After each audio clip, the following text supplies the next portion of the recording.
د سرکړو خوړو زیانونه کم عقلي او بې اولادي پیدا کوي.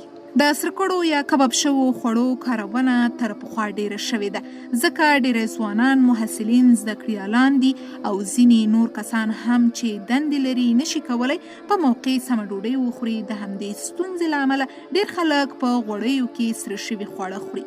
د روغتیا د ساتنې په پاره اړتیا ده چې د دې ټولو خوړو له زیانونو ځان خبر او پرې وپوهیږي. لومړی جنین یا ماشوم ته ضرر لري. څېړونکي وایي هغه میندې چې په ګېډه کې ماشوم وي او د سره شویو خوړو خوراک یې ورځنی عادت ګرځېدلی وي، نو لامل یې کیدای شي چې ناوړه اغېزې پر ماشوم پرې باسي. ژور خفګان د سرکړو خوړو مصرفول اروايي ستونزې پیدا کوي. د اروايي ستونزو له ډلې یو هم ژور خفګان یا افسردګي ده. څېړونکي باورمند دي چې هغه کسان چې خواړه غوړ ډیر خوري تر نورو کسانو 58% ژور خفګان ته جوګه دي. د زړه د سر سوځېدل، موږ په پښتو کې د معدې سوخت ته یوه اصطلاح کاروو چې د زړه د سر سوزش یې بولو.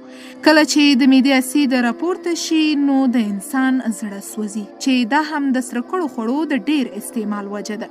د سینې سرطان پیدا کوي. هغه مېرمنې چې په ماشومتوب او پیغلتوب کې ډیر چپس او سرکړي خواړه خوري، د دې امکان شته چې د سینې پر سرطان دي اخته شي. اقامت پیدا کوي. سرکړي خواړه یوازې د زړه ناروغي نه پیدا کوي، نارینه‌و ته غټه ستونزه پیدا کوي چې هغه اقامت یا بې اولادي ده.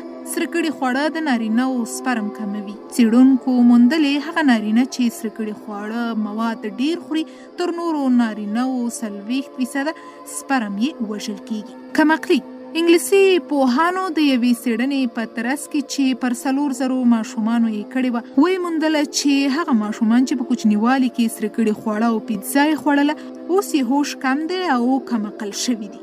یادونه باید دا وشي سرکړي خواړه نور زیانونه هم لري، لکه د ډیټابیت 2 خطر ډیروي، وزن ډیروي او پوستکی هم خرابوي.